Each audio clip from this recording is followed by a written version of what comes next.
Welcome to our coverage of the Noor Salman trial here on clickorlando.com. Thank you for being with us. I'm Julie Broughton.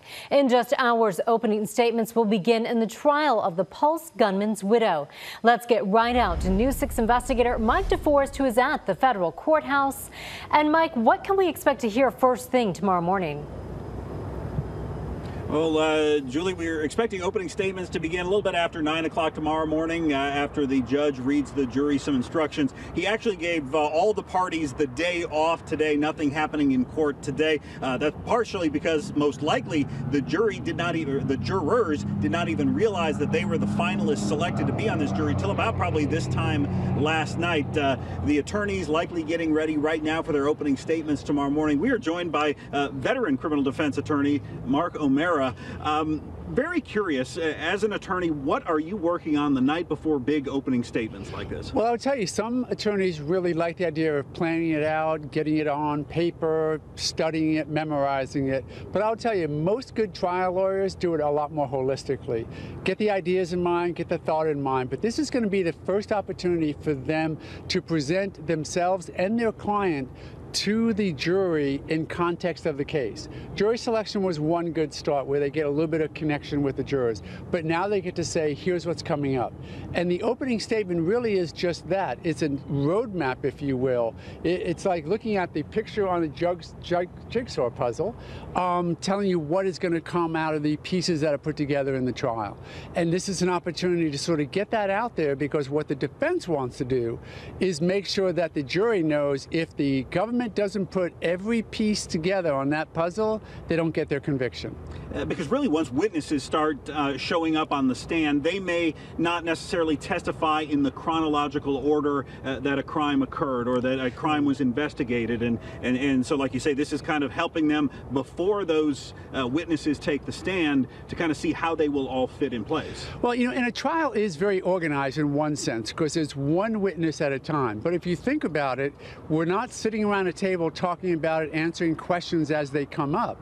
The government will put on their first witness, run them through the whole examination.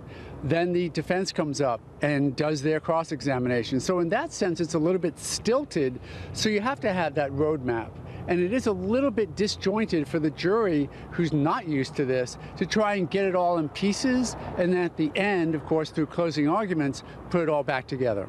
The government has charged Noor Salman with aiding and abetting her husband, Omar Mateen, in carrying out the Pulse nightclub attack, as well as obstruction of justice, basically accusing her of lying to the FBI agents in the very early hours after this attack. If you're the government, what points do you really need to hit home on these opening statements tomorrow? What you really want to get is start with, my case does not need to be perfect. What I need to do is prove to you beyond a reasonable doubt that the essential elements of the offense have been met.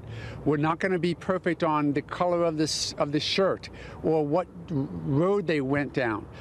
Get the jury used to the fact that all they really need to do is convince you on the important points. That's the government's best position to place in an opening statement, because the other side is going to be the defense, who's going to walk in and say, they've got to prove everything. We have nothing to prove in this case ourselves. We don't have to present a witness. We don't have to present a question in cross-examination. It's all up to the government. So now you're going to see the posturing of the different burdens of proof and the way the parties are going to try and present that. Because part of what the prosecution has to be able to show in this case is not only that Salman helped her husband, but at the very basics, they have to at least show this jury that Omar Mateen, that husband, carried out this attack to then be helped by his wife. Well, again, they're going to be able to show that he did what he did. I don't think that's going to be in controversy, and I don't think the defense needs to contest that at all. He did what he did, but you need to make that huge difference between what he did and what she did, because right now we know, even from the little bit of motion practice beforehand, that that's going to be real questionable. The government have presented a case through the media over the past year and a half that, you know, everything was planned by Mateen meticulously, and you can almost presume that wife was involved and aware of it. We now found out just in the past week that none of that's really true, that the Pulse attack itself may have been coincidental to an internet search the very night of it.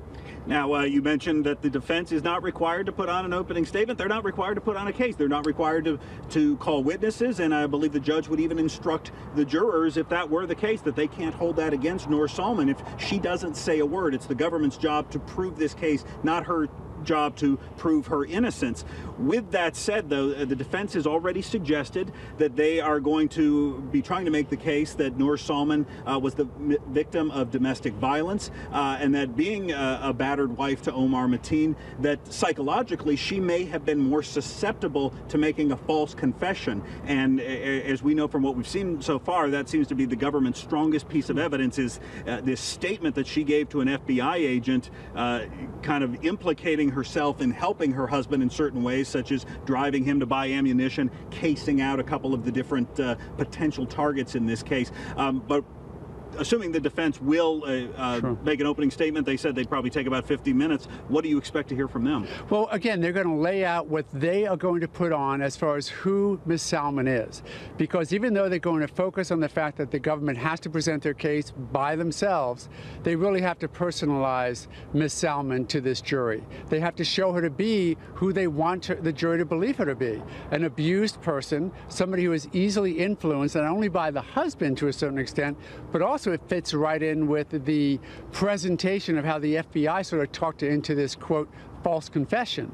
So even though they don't have an obligation to do it, in a case like this, they have to put on a defense. They probably, and this is the real question, can they do that without putting Ms. Salman on the stand? My gut is, if you really want to personalize Ms. Salman to this jury, as dangerous as it is, she's going to have to do it with her own words. And is that a decision if you and the client discussing together, because she obviously has a constitutional Fifth Amendment right to not testify against herself and implicate herself, and the judge will instruct the jury that if she doesn't testify. But is this a discussion you have early on, or do you wait and kind of see, not to put it in layman's terms, but how the game is going before you decide whether to put her on the stand? Well, quite honestly, it's a little bit of both. She has to be ready to testify. Of course, she's been involved, presumably, in the defense all the way through, but she has to be ready to testify if the time comes to pass that it's her turn to. But I will tell you, that decision is never made until about 2 minutes before she gets up on that stand, because only at the tail end of it, only when you see the depth or the strength of the government's case, do you make the decision to put your client on, because it is an enormous risk. We say in the criminal defense world that the worst witness you can ever have is your own client. Now, Noor Salman is the only person to face criminal charges in connection with the June 12, 2016 attack at Pulse nightclub. During jury selection, we've seen some of the victims who survived the Pulse attack and family members of those who died in the nightclub showing up here, and they plan to be here during the trial. They don't seem to express much opinion about Noor Salman's guilt or innocence, but more they say that they want to be here because they want to get more answers. They want to find out more about what happened that early morning. So we expect to see people who were directly impacted by this could be very emotional. And likewise, Noor Salman's family, she's got some aunts and uncles who live in California. They've traveled here. They plan to be in court, presumably sitting right behind her. What impact do you think that makes on the jury to see what they may sense as victims or the defendant's family? Well, it has great impact because, again, we're all human. Even though the judge is going to talk to this jury about the jury instructions and how to focus only on what comes from the jury or from the witness stand and from the evidence, we can't deny the fact that we're all human. And when you see victims' families sitting behind the government in this case, crying, cheering up, or just being there, there's no question it's going to have some impact on the jury. Similarly, having someone there on Ms. Salman's behalf is also going to have impact. The hope is that the jury will not get caught up in those sympathies, those emotions, because they're going to be told time and time again by Judge Byron not to, that they're supposed to look only to the evidence and the law. But it's undeniable that this is a very dynamic, traumatic event for this community, and that it's going to show itself through the emotions throughout the entire trial. Mark O'Mara, we really appreciate you kind of filling us in here as we await these opening statements. We know you're going to be joining us throughout this trial. There are no cameras allowed in federal court, but once opening statements begin, we've got a large team in place here. We're going to be coming out whenever we get a few moments and sending out updates to clickorlando.com. So that's where you can find the latest, as well as throughout our newscast. So Attorney Mark O'Mara, thanks again for joining us. And we're going to send it back to you guys. Mike DeForest reporting live at the federal courthouse. Thank you. Our coverage of this trial continues online tonight. To read more about what the jury is expected to hear tomorrow, head to clickorlando.com. And don't forget, we have a team of reporters in the courtroom for the very latest. Head to twitter.com/News6Pulse Trial. Join us tomorrow morning for another discussion as the trial gets started. Our coverage begins at 8:30 right here on clickorlando.com. Thank you for joining us. I'm Julie Broughton. Have a great night.